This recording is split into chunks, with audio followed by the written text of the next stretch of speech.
Can you hear me? Yes sir. Okay, thank you. Sir वो recording allow कर दीजिएगा वापस. जी.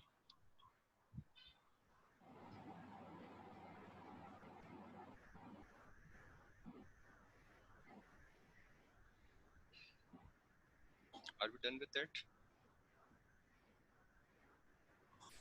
Yes sir. Okay, thank you. All right. So hypovolemic cardiogenic means it has generated in the heart. इसकी जो genesis है वो heart के अंदर हुई है. So the primary defect lies in the heart. Distributive को थोड़ा सा समझने की जरूरत है. इसकी दो मेन टाइप्स हैं, एनाफाइलेक्सिस और सेप्टिक. एनाफाइलेक्सिस जो है बहुत रेयर है, डजंट मीन कि इसको हमें पढ़ना नहीं चाहिए, लेकिन it's acute but is not as common as septic.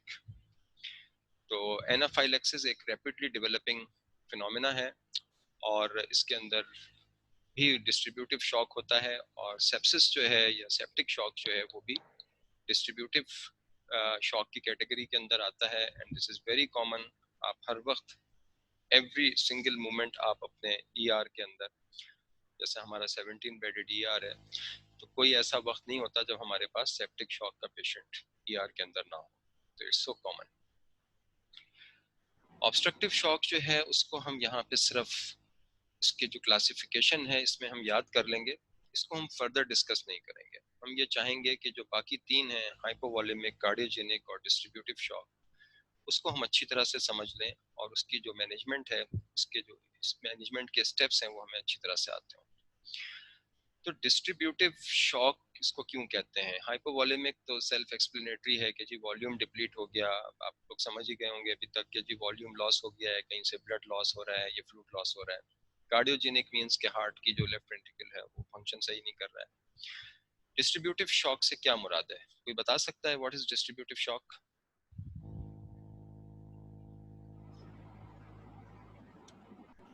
जी, इसको हम डिस्ट्रीब्यूटिव क्यों कह रहे हैं?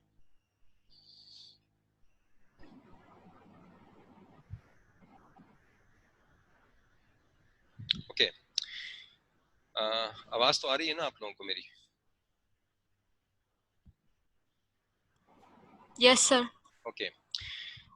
डिस्ट्रीब्यूटिव इसको हम इस तरह से आप समझ सकते हैं कि हमारे जो वेस्कुलर सिस्टम है, कार्डियोवैस्कुलर सिस्टम, उसमें एक हार्ट है जो ब्लड को पंप करता है, लेकिन हमारा जो वेस्कुलर सिस्टम है वो सारी बॉडी में फैला हुआ है, जिसके अंदर हमारा हमारे मसल्स भी हैं, हमारी स्किन भी है जिसको इंटीगुमेंट कहते हैं, जिसमें हमारा जीआई ट्रैक है, और ये बड़े बड़े हमारे वेस्कुलर बेड्स हैं. हमारा ब्रेन है, हमारे एंडोक्राइन ग्लैंड्स हैं, बोन्स हैं, जितने भी टिश्यूज हैं सबकी तरफ ब्लड जाता है. अगर ये सारी जो ब्लड वेसल्स हैं इनको हम एक साथ डायलेट कर दें तो उसका एंड रिजल्ट क्या होगा? वो इसी तरह का होगा कि जैसे आप अगर अपने घर के सारे नल के एक साथ खोल दें तो सब में प्रेशर ड्रॉप हो जाएगा. तो आप बैठे इंतजार करते रहेंगे कि कब जो है वो पानी की उसके अंदर जो है वो रवानी बहाल हो तो आप अपना हाथ मुंह पूरी तरह धो सकें. अगर आप सारे नल के एक साथ खोल दें, क्योंकि जो मेन सप्लाई है उससे बहुत सारी जो बहुत सारे जो है वो कनेक्शंस हैं, और अगर हम सारों को एक साथ खोल देंगे तो प्रेशर ड्रॉप कर जाएगा.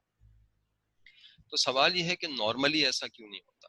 नॉर्मली इसलिए नहीं होता कि हमारी बॉडी जो है वो एक स्मार्ट बॉडी है और उसके अंदर एक खास अमाउंट ब्लड का रखा गया है, लेकिन सारे ऑर्गन्स या सारे सिस्टम्स जो होते हैं वो एक साथ एक जितना फंक्शन नहीं कर रहे होते हैं. फॉर एग्जाम्पल, अगर हम बैठे हुए हैं तो हमारे मसल्स इस वक्त उनके अंदर एक लिमिटेड ब्लड फ्लो है, लेकिन अगर हम उठ के चलना शुरू कर देंगे तो ब्लड फ्लो बढ़ जाएगा, क्योंकि हमारे मसल्स जो हैं वो एक्शन में आएंगे तो उनकी तरफ ब्लड फ्लो बढ़ जाएगा. लेकिन अगर हम अपनी रफ्तार बढ़ा देंगे या हम सीढ़ियाँ चढ़ना शुरू कर देंगे या हम दौड़ना शुरू कर देंगे तो हमारे मसल्स की तरफ ब्लड फ्लो और बढ़ जाएगा। तो जो मजीद ब्लड फ्लो बढ़ेगा उससे कहीं ना कहीं से हेल्प की ज़रूरत होगी, कंपनसेशन की ज़रूरत होगी। तो हमारा हार्ट जो है वो ज़्यादा बीट करेगा, हमारा रेस्पिरेटरी रेट थोड़ा सा बढ़ जाएगा। लेकिन हमें उस वक्त इस बात का पता नहीं होता। ये तो हमें पता चल जाता है कि भाई हमारा हार्ट ज़्यादा बीट कर रहा है, हमें दिल धड़कना शुरू हो गया है, हम टैकेप्निक हो गए हैं, शॉर्ट ऑफ ब्रेथ हो गए हैं अगर हम बहुत भाग रहे हैं या बहुत सारी सीढ़ियाँ एक साथ चढ़ रहे हैं। लेकिन हमें जिस चीज़ का पता नहीं होता वो ये कि शायद हमारे जो डिफरेंट अदर ऑर्गन्स हैं उनमें से कहीं से ब्लड स्टील करके और हमारे मसल्स को प्रोवाइड किया जा रहा है। तो ये एक नॉर्मल फिनोमेना है, और जैसे ही हमारी फिजिकल एक्टिविटी नॉर्मल पे आती है तो ब्लड फ्लो रेस्टोर हो जाता है, जिस ऑर्गन को जितना ब्लड चाहिए होता है वो वापस उसकी तरफ डाइवर्ट हो जाता है। This is very important to understand. इसीलिए आपने देखा होगा कि अक्सर मना करते हैं कि जी आ, अगर कोई जैसे हार्ट का पेशेंट होता है तो उसको हम कहते हैं कि जी खाने के फौरन बाद आप वॉक ना करें या फिजिकल एक्टिविटी में इन्वॉल्व ना हो, क्योंकि अगर वो ब्लड उनका डाइवर्ट होगा टुवर्ड्स द मसल्स तो जो ब्लड फ्लो हार्ट की तरफ पहले से ही कॉम्प्रोमाइज है वो फर्दर कॉम्प्रोमाइज हो जाएगा और इस्कीमिया के चांसेस हो सकते हैं।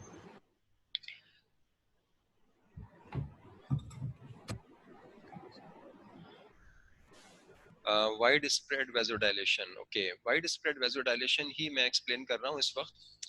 और वाइड स्प्रेड वेजोडाइलेशन का मतलब ये होता है कि जब सारी ब्लड वेसल्स जो होती हैं वो एक साथ या बहुत सारी ब्लड वेसल्स एक साथ डायलेट हो जाएं। तो जब, क्योंकि नॉर्मली ऐसा नहीं होता, एक वेसल्स के अंदर एक टोन होती है। टोन आप सबने पढ़ी भी होगी। हमारे पास जो हमारी जो स्केलेटल मसल्स हैं उनकी भी एक टोन होती है, और जो स्मूथ मसल्स होती हैं उनमें भी एक टोन होती है। वो टोन आप बढ़ा भी सकते हैं और घटा भी सकते हैं, आप अपनी मर्जी से उसको बढ़ा सकते हैं अगर आपका कंट्रोल है मसल्स के ऊपर। लेकिन जो हमारे स्मूथ मसल्स हैं जिन पे अक्सर हमारा कंट्रोल नहीं होता, वो ऑटोमेटिकली उनकी टोन बढ़ती और घटती है।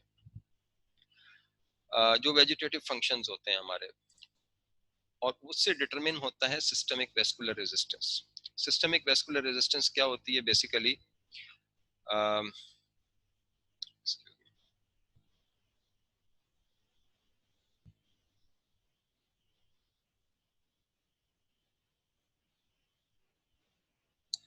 So basically systemic vascular resistance जो होती है, जो पेरिफेरल टिश्यूज के अंदर जो कंबाइंड रेजिस्टेंस होती है जिसके थ्रू ब्लड जो है वो ट्रेवर्स कर रहा होता है, उसको हम सिस्टमिक वेस्कुलर रेजिस्टेंस कहते हैं। और हार्ट जो बीट करता है वो अगेंस्ट दैट रेजिस्टेंस बीट कर रहा होता है। तो अगर ये सारी वेसल्स डायलेट हो जाएं या बहुत सारे ब्लड के जो हमारे वेस्कुलर बेड्स हैं वो एक साथ डायलेट हो जाएं, तो इसको हम वाइड स्प्रेड वेजोडाइलेशन कहते हैं। जब वाइड स्प्रेड वेजोडाइलेशन होती है तो नतीजा ये होता है कि ब्लड प्रेशर ड्रॉप कर जाता है। जब प्रेशर ड्रॉप होता है तो हार्ट कोशिश करता है कंपनसेट करने की। दो तरह से कंपनसेट कर सकता है वो, एक उसकी जो फोर्स ऑफ कॉन्ट्रैक्शन है वो उसको बढ़ाए, और दूसरा जो है नंबर ऑफ टाइम्स वो बीट कर रहा है वो उसको बढ़ा दे। मींस टैकिकार्डिया हो जाए पेशेंट को, और हार्ट जो है वो ज्यादा फोर्सफुली बीट करे और उसका स्ट्रोक वॉल्यूम जो है वो बढ़ जाए। एक हद तक कंपनसेशन पॉसिबल है, लेकिन एक स्टेज के बाद ये कंपनसेशन मुमकिन नहीं होती। ये इनएडिक्वेट कंपनसेशन होगी जिसकी वजह से ब्लड जो है वो पेरिफेरल टिश्यूज की तरफ को नहीं मिल पाएगा। तो एंड ये वाइड स्प्रेड वेजोडाइलेशन का अल्टीमेट नतीजा क्या निकलेगा कि ब्लड जो है वो टिश्यूज की तरफ अंडर सर्टेन प्रेशर नहीं पहुंच पाएगा। और ये वही चीज है जो हमने शुरू में डिस्कस की थी कि कार्डियोवैस्कुलर जो वेस्कुलर फेल्यूर है जिसकी वजह से blood and hence the oxygen is not delivered adequately to the tissues resulting in tissue hypoxia. So this is basically distributive shock. और ये क्यों होता है ये हम आगे देखेंगे कि ये होता क्यों। सो रिकग्निशन ऑफ शॉक। सो अभी तक हमने डिस्कस किया है जो हमारे लर्निंग ऑब्जेक्टिव्स थे, उसमें से हमने पहला जो ऑब्जेक्ट था वो हमने फर्स्ट टू स्लाइड्स के अंदर हमने देखा था कि शॉक है क्या। और फिर हमने इसकी वर्किंग क्लासिफिकेशन देखी थी। अब हम ये देखना चाहते हैं कि हम शॉक को कैसे रिकग्नाइज करेंगे, हम कब ये बता सकते हैं कि हमारा पेशेंट जो है वो शॉक के अंदर है। तो पहले तो हमें सर्कमस्टांसेस को देखना होगा। What are the given circumstances, हम किस सूरत हाल में अपने मरीज को देख रहे हैं। तो यकीनन अगर किसी का हार्ट रेट 120 पे चल रहा है और वो बिल्कुल ठीक बैठा है, आपसे बातें कर रहा है, खुद से चल के घर से आया है और उसको किसी तरह की कोई घबराहट नहीं है, नॉर्मली ब्रीथ कर रहा है, तो हम ये नहीं कह सकते कि क्योंकि उसको टैकिकार्डिया है तो वो शॉक के अंदर है, या उसका हार्ट रेट क्योंकि 90 से ज्यादा है तो वो शॉक के अंदर है। यकीनन एक हो सकता है उसको फीवर हो सकता है उसको हाइपरथायराइडिज्म हो सकता है कोई और एंजाइटी हो जिसकी वजह से वो कोई एक आध उसके पैरामीटर्स जो हैं वो डिस्टर्ब। तो किन सर्कमस्टांसेस में हम पेशेंट को देख रहे हैं, ओके। फॉर एग्जांपल अगर एक पेशेंट ट्रॉमा का आपके सामने लाया जाता है कि जी ये इसको जो है ना एक्सीडेंट हो गया है, ये एक बस और ट्रॉलर का एक्सीडेंट हो गया है और उसमें आपके सामने 20 जख्मी, खुदा ना खास्ता ऐसा कुछ होता है, 20 जख्मी लाए जाते हैं, तो सारे लोग एक जितने जख्मी नहीं होंगे, कुछ लोगों को माइनर इंजरीज होंगी, लेकिन हो सकता है उसमें से एक दो तीन ऐसे मरीज हों जो कि शॉक में हों। तो हमें कैसे पता चलेगा कि ये मरीज शॉक में है? तो हमें एक हिस्ट्री मिलेगी कि जी अभी अभी एक्सीडेंट हुआ है, वहां से हम पेशेंट को लेके आ रहे हैं।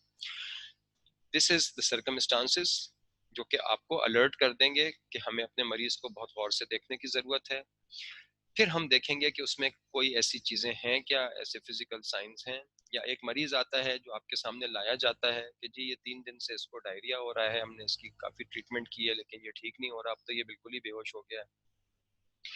तो जब इस तरह के सर्कमस्टांसेस हों और हिस्ट्री आपको सजेस्टिव मिल रही हो, या अगर हिस्ट्री नहीं भी मिल रही है लेकिन सर्कमस्टांसेस आपके सामने हैं, तो फिर आप फिजिकल एग्जामिनेशन में ऐसी क्या चीज देखेंगे जिससे आपको लगेगा कि आपका मरीज शॉक में है। आप कैसे रिकग्नाइज कर पाएंगे कि आपका पेशेंट शॉक में है? तो जो कॉमन चीजें हैं जो शॉक को डिटरमिन करती हैं वो क्या होंगी? वही चीजें जो हमने पिछली क्लास में देखी थी। और अगर ऑक्सीजन की कमी हो रही है, टिश्यू हाइपोक्सिया हो रहा है, तो बॉडी कैसे कंपनसेट करेगी? Tachypnoea. Patient will be breathing more, उसको ऑक्सीजन की जरूरत है, तो बॉडी कैसे कंपनसेट करेगी? ज्यादा दफा सांस लेके कोशिश करेगी कि उसको कंपनसेट करे। तो अगर respiratory rate is more than 20 breaths per minute, if the heart rate यानी कि टैकिकार्डिया है is more than 90 breaths per minute, 90 beats per minute, hypotension है, सिस्टोलिक ब्लड प्रेशर ड्रॉप कर गया है less than 90 millimetre of mercury, या अगर आप मीन आर्टीरियल प्रेशर कैलकुलेट कर सकते हैं और लेस देन 65 मिलीमीटर है या 60 मिलीमीटर है मीन आर्टीरियल प्रेशर। हाइपो या हाइपरथर्मिया है, इसकी अहमियत जो है वो सेप्टिक शॉक में है, बाकी जो 3 तरह के शॉक हैं उसके अंदर इसकी ज़्यादा अहमियत नहीं है। ऑल्टर्ड मेंटल स्टेटस, ये भी हमने पिछली दफ़ा पढ़ा था कि अगर पेशेंट जो है वो न्यू ऑनसेट कन्फ्यूजनल स्टेट के साथ आता है या रैपिडली डिटेरियोरेटिंग जीसीएस के साथ आता है तो हमें उस वक्त अलर्ट होना चाहिए। तो ऑल्टर्ड मेंटल स्टेटस है, क्यों है ऑल्टर्ड मेंटल स्टेटस? क्योंकि उसके ब्रेन की तरफ ब्लड जो है वो एडिक्वेटली फ्लो नहीं कर रहा। और अगर हम इस पेशेंट को छू के देखेंगे जिसको जो कि अपेरेंटली शॉक के अंदर है, तो हमें कोल्ड एंड क्लैमी मिल सकता है, सिवाय सेप्टिक शॉक की वार्म स्टेज के। सेप्टिक शॉक में एक वार्म स्टेज होती है जो कि अर्ली स्टेज होती है और एक लेट स्टेज होती है जिसको जो कोल्ड स्टेज होती है, जिसमें फिर मरीज जो है वो टिपिकल कोल्ड एंड क्लैमी होना शुरू हो जाता है। इसके अलावा कुछ हमें फीचर्स और भी मिल सकते हैं, और वो फीचर्स कौन से हो सकते हैं? जो कि अंडरलाइंग कंडीशन, अब पेशेंट शॉक में गया है तो कोई तो वजह होगी ना, शॉक में जाने की कोई तो वजह होगी। जो हमने 4 कैटेगरीज डिस्कस की हैं जिसमें हाइपोवॉलेमिक है, कार्डियोजेनिक है, डिस्ट्रीब्यूटिव या एनाफाइलेक्टिक या सेप्टिक शॉक है या ऑब्स्ट्रक्टिव शॉक है, तो इसमें से कोई तो वजह होगी जिसकी वजह से पेशेंट शॉक में गया है। तो कुछ फीचर्स हमें उसके भी मिल सकते हैं।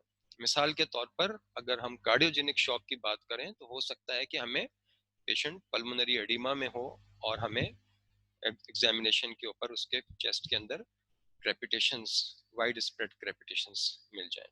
सो वो स्पेसिफिक होंगी फॉर दैट पर्टिकुलर डिसऑर्डर, लेकिन जनरली स्पीकिंग हमारे जो हमें जिन चीज़ों से हेल्प मिलती है जिससे हम रिकग्नाइज कर सकते हैं कि हमारा पेशेंट शॉक में है, वो कौन किससे रिलेटेड है, कार्डियोवैस्कुलर सिस्टम से, रेस्पिरेटरी सिस्टम से, और GI sorry central nervous system से। एक और जो चीज़ है जो हमने पिछली दफ़ा पिछली क्लास में भी डिस्कस की थी, और अगर आप उसको थोड़ा सा रिकॉल करने की कोशिश करें तो वो डिक्रीज यूरिन आउटपुट है। अगर किडनीज की तरफ ब्लड फ्लो कम हो जाता है तो जो किडनी की यूरिन फॉर्मेशन की सलाहियत है वो कम हो जाएगी और यूरिन आउटपुट कम होगा, लेकिन इसको हम इंस्टेंटली रिकॉर्ड नहीं कर सकते। जिस वक्त पेशेंट हमारे सामने पहुंचेगा या फर्स्ट फ्यू मिनट्स में हमें अंदाजा नहीं होगा कि पेशेंट का यूरिन आउटपुट कितना है, लेकिन अगर हमारे सामने पेशेंट है और चंद घंटे गुजर चुके हैं पेशेंट को, और हमने उसका पेशेंट का ऑन अराइवल ब्लेडर जो था वो एम्प्टी कर लिया था, और हमने उसको कैथेटर पास करके और उसका यूरिन जो आउटपुट है उसको मॉनिटर करना शुरू कर दिया था, फिर हम ये कह सकते हैं after several hours of management and monitoring, फिर हम ये कह सकते हैं कि पेशेंट का जो यूरिन आउटपुट है वो भी कम है। तो ये जो इसके अंदर इन्वॉल्वमेंट हमें मिल रही है वो बहुत आसान है। अगर आप देखें तो वही वाइटल साइंस जो हमने पिछली क्लास में डिस्कस किए थे वही वाइटल साइंस आपने यहाँ पे भी देखने हैं, जिसमें रेस्पिरेटरी रेट है, हार्ट रेट है, ब्लड प्रेशर है, तीन तो वाइटल साइंस यही हो गए, और टेम्परेचर है। इसके अलावा ऑल्टर्ड मेंटल स्टेटस है, यूरिन आउटपुट को एडिक्वेटली मैनेज करना, मॉनिटर करना, दिस इज़ वेरी इंपॉर्टेंट, ताकि हम देख सकें कि किडनीज की तरफ ब्लड फ्लो कैसा है और कोई उसके सपोर्ट की ज़रूरत है या नहीं है। इसके अंदर 1 आवरली मॉनिटरिंग की ज़रूरत पड़ती है, और अगर हम ऐसे मरीज़ को अमूमन जो सेप्टिक शॉक के अर्ली फेज में नहीं होते, तो ऐसे मरीज़ जो होते हैं उनको पेरिफेरल टिश्यूज जो होते हैं उनके, क्योंकि उनमें ब्लड फ्लो कम हो जाता है, और बॉडी की कंपनसेशन का मैकेनिज्म ये होता है कि ब्लड को वहाँ से कुछ टिश्यूज से लेकर और वाइटल ऑर्गन्स की तरफ डाइवर्ट कर दिया जाए, इसलिए हमें स्किन की तरफ या दूसरे टिश्यूज कुछ जो होते हैं जैसे मसल्स वगैरह हैं उनकी तरफ ब्लड फ्लो कम मिलता है, और वाइटल ऑर्गन्स की तरफ ब्लड जो है वो ज्यादा डाइवर्ट होता है, तो इस वजह से कोल्ड क्लेमी स्किन मिलती है इसके अंदर। So is this clear? Shall we move forward? Yes, sir. Okay, thank you. अच्छा, ये अगर कोई सवाल आप लोगों के हैं तो जैसे आपने ये पहले पूछ लिया था, तो अगर आप डायरेक्ट माइक पे नहीं आना चाहते तो प्लीज टाइप कर दीजिएगा ना। So coming to the first type of the shock, that is the hypovolemic shock. So this shock is caused by a decrease in the effective intravascular volume and decrease oxygen carrying capacity. It's very simple. ठीक है, इसके अंदर कोई बहुत मुश्किल चीज नहीं है, आप लोग इसको बहुत आसानी के साथ समझ सकते हैं। इसकी जो दो बड़ी कैटेगरीज हो सकती हैं वो क्या होंगी, एक हेमरेज है, हेमरेज में ट्रॉमा है, ट्रॉमा किसी भी वजह से हो सकता है, एक्सीडेंट की वजह से हो सकता है, गन शॉट इंजरीज की वजह से हो सकता है, किसी भी वजह से ट्रॉमा हो सकता है।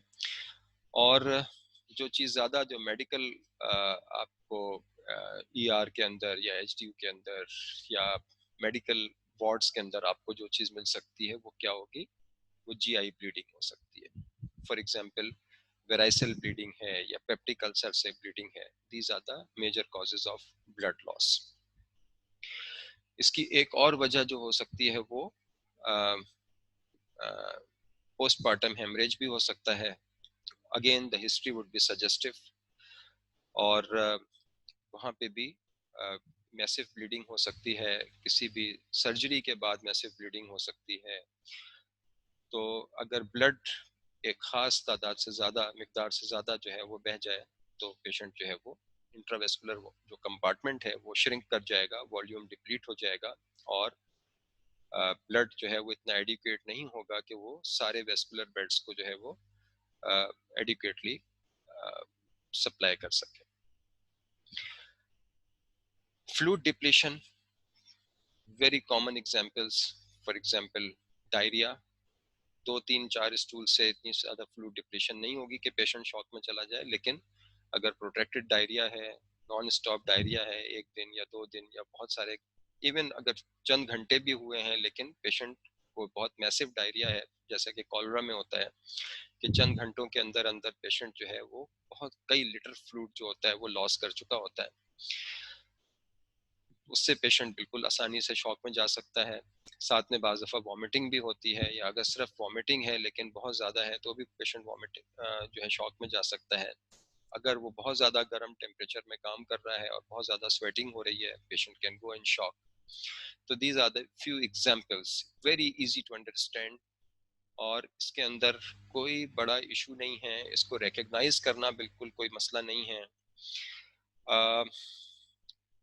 किस चीज़ से आप रिकग्नाइज करेंगे हाइपोवॉल्यूमिक शॉक को? रिकग्नाइज करने के लिए अब आप क्योंकि इलाज करने की तरफ जाना चाहते हैं, आपने देखा है कि पेशेंट आपका टैकिकार्डिक है, tachypneic है, hypotensive है, and you want to you think your patient is in shock and you want to start with the therapy. So how would you know this is hypovolemic shock?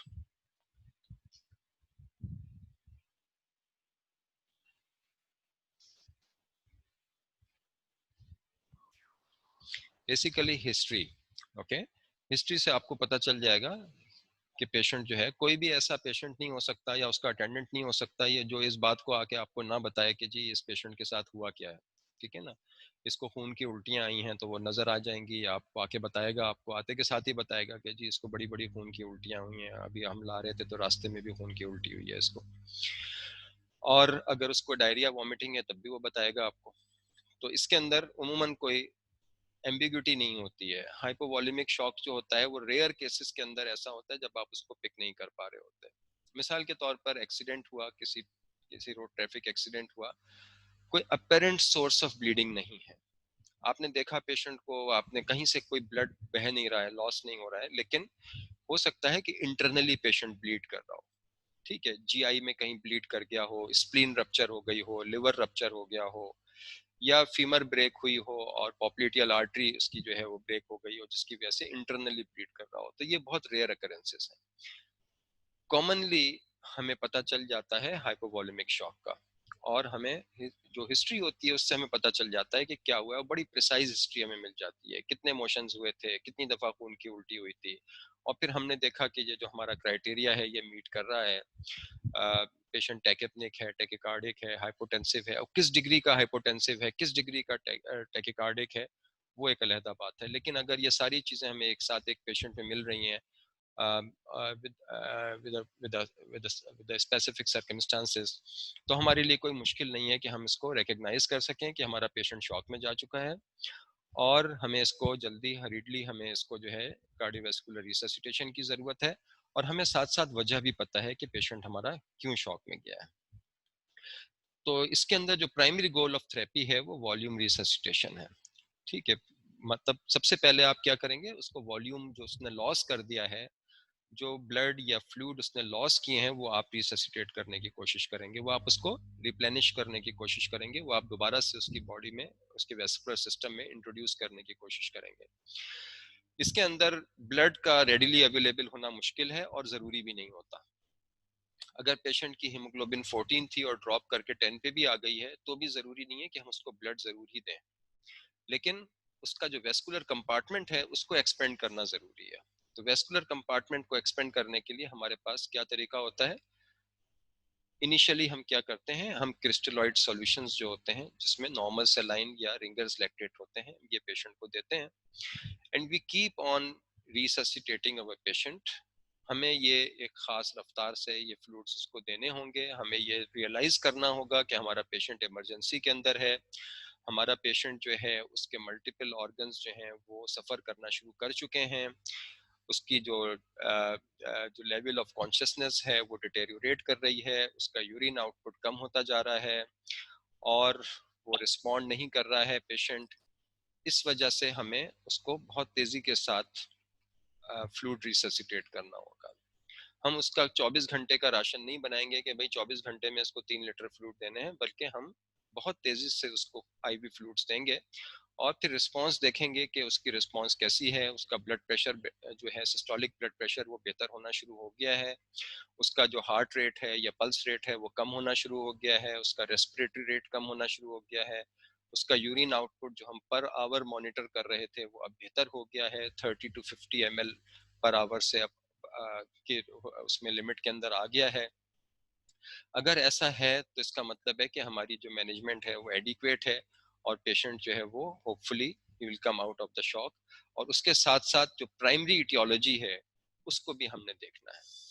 लेकिन अगर मिसाल के तौर पर आपके पास ये पेशेंट आया था अपर जीआई ब्लीड के साथ और आपको लगता है कि ये वेराइसल ब्लीड है, तो आप स्टेट ऑफ शॉक में उसको एंडोस्कोपी में शिफ्ट नहीं करेंगे, आप उसको इनिशियल रिससिटेशन के लिए अपने पास रखेंगे, आप उसको रिससिटेट करेंगे। और जब आप देखेंगे कि पेशेंट अब शॉक से बाहर आ रहा है, ब्लड प्रेशर मेंटेन कर रहा है और थोड़ा सा पहले से बेहतर हो गया है, तब आप उसको पेशेंट को यकीनी तौर पर फिर आप कॉल आप दे देंगे जीआई डिपार्टमेंट के अंदर, फिर आप उसको शिफ्ट कर सकेंगे ताकि प्रोसीजर उसका जो है वो एहतियात के साथ और कामयाबी के साथ किया जा सके। So this is hypovolaemic shock. इसके अंदर सबसे अहम चीज जो है, जो की पॉइंट है इसके अंदर, वो the rapidity with which you irrigate the blood vessels of your patient. जितनी तेजी से ज़रूरत है पेशेंट को रिहाइड्रेट करने की या उसके जो लॉसेस हैं उनको रिप्लेनिश करने की, उनको रिकूप करने की, अगर आप उतनी तेजी से वो सब कुछ करेंगे तो आपका पेशेंट जो है वो सरवाइव कर पाएगा और जो आउटकम है वो बेहतर होगा। Otherwise despite resuscitating your patient, if your the speed of resuscitation is not enough, so you may lose your patient. The same is true for the diabetic ketoacidosis. जो DKA के पेशेंट्स होते हैं वो भी हमारे पास स्टेट ऑफ शॉक में आते हैं, बहुत सारा फ्लूइड लॉस करके आए होते हैं। जो होकम के पेशेंट्स होते हैं वो भी हमारे पास several litres of fluid loss करके आए होते हैं over a span of hours to days, और उनको बहुत तेजी से हमें फ्लूइड रिप्लेसमेंट जो होती है वो बहुत क्विक करनी होती है। अगर आप डीके का प्रोटोकॉल पढ़ेंगे तो उसमें आपको पता चलेगा कि पहले 3 घंटों में 3 लीटर फ्लूइड आपने पेशेंट को देने होते हैं अगर आप उसको सक्सेसफुल रिससिटेशन करना चाहते हैं। So the key point is the speed at which you are resuscitating your patient. You must understand the gravity of the situation. Patient कितना सीरियस है और इसको कितनी तेजी से हमें रिससिटेट करना है। अगर आप समझते हैं कि इन्फेक्टिव डायरिया है तो आप उसको ट्रीट करेंगे, एंटीबायोटिक यूज करेंगे। और अगर आपने एडिक्वेटली इसको हाइड्रेट कर दिया है और फिर भी पेशेंट जो है वो ब्लड प्रेशर मेंटेन नहीं कर रहा है और आप समझते हैं कि इसको एडिमा भी आना शुरू हो गया है और फिर भी जो है पेशेंट नहीं रिस्पॉन्ड कर रहा है, then as a last resort you can start with the inotropic support. The second type is the cardiogenic shock. Cardiogenic shock जो है ये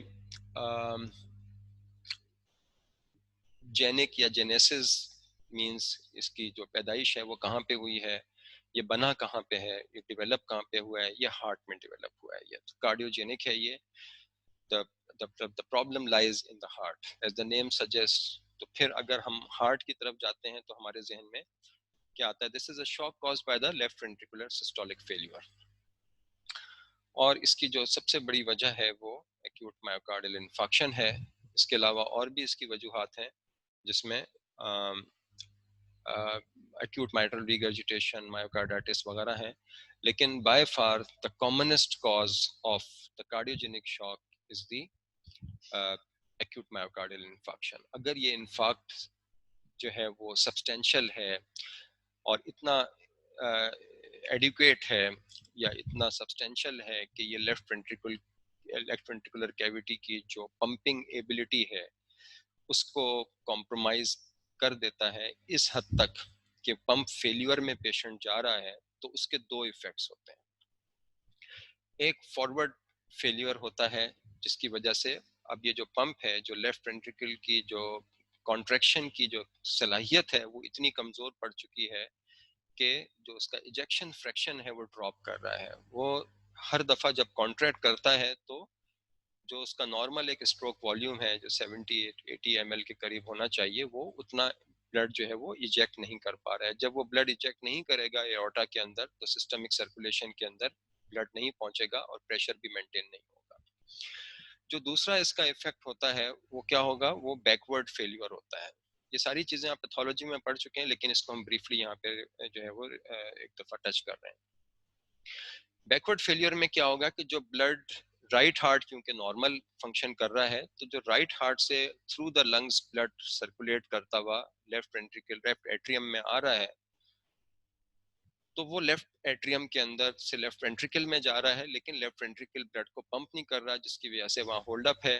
होल्ड अप की वजह से लेफ्ट एट्रियम में प्रेशर बढ़ रहा है। लेफ्ट एट्रियम में प्रेशर बढ़ने की वजह से जो पल्मोनरी वेस्कुलर सिस्टम है उसके अंदर प्रेशर बढ़ रहा है, और पल्मोनरी जो वेज प्रेशर होता है वो बढ़ गया है, जिसकी वजह से पल्मोनरी एडिमा डेवलप हो जाएगा।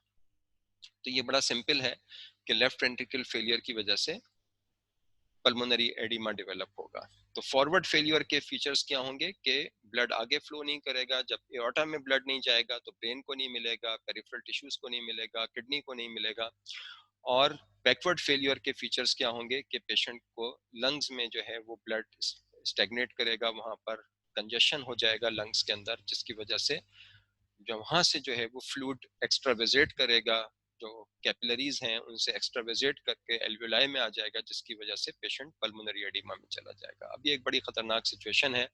अगर पल्मोनरी एडिमा डेवलप होगा तो हाइपोक्सिया इमीडिएटली डेवलप हो जाएगा, क्योंकि जो वहाँ पे एल्वेलाई के अंदर अब एयर की जगह पे फ्लूइड आ गया है, तो ऑक्सीजन जो है वहाँ पे ऑक्सीजन ट्रांसफर जो है मुमकिन नहीं रहेगी वहां से, किसी हद तक ऐसा होगा। So what to do in these cases, और हम पहचानेंगे कैसे? कैन समबडी टेल मी कि हम कैसे पहचानेंगे कि पेशेंट हमारा कार्डियोजेनिक शॉक के अंदर है?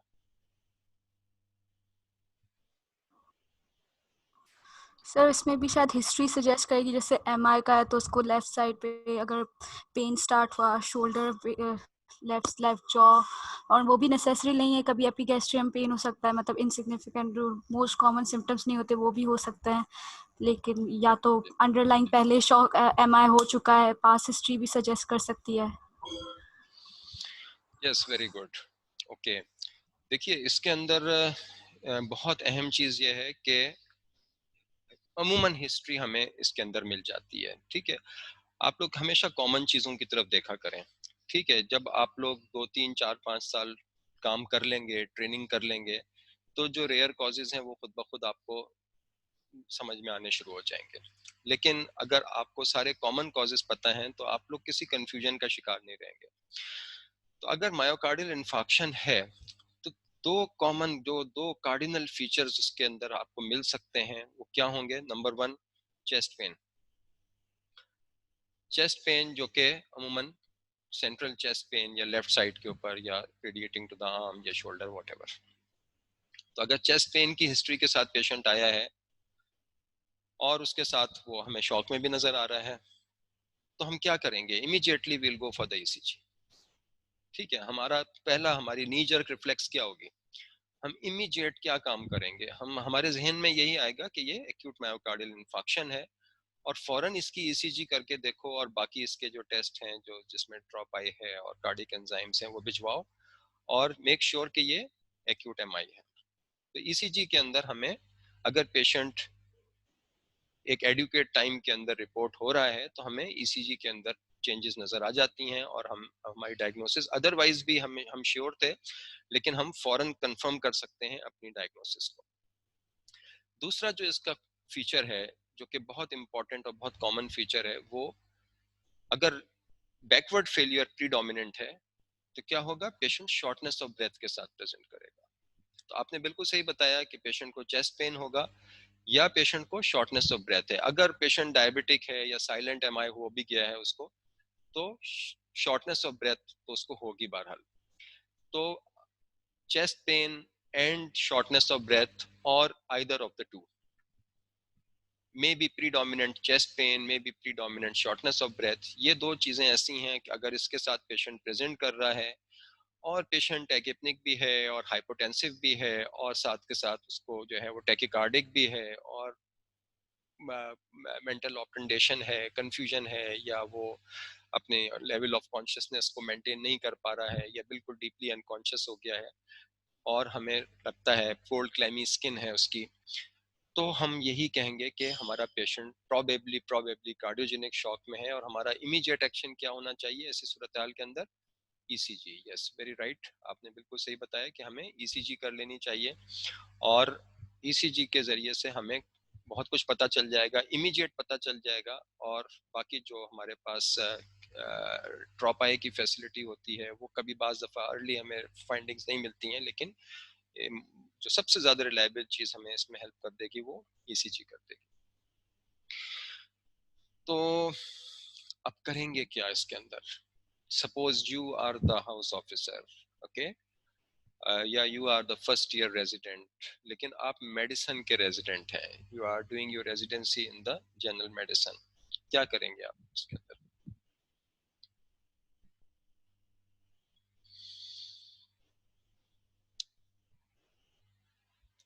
ये हमारा आज का टॉपिक नहीं है, लेकिन बेसिक्स हमें पता होनी चाहिए, ठीक है?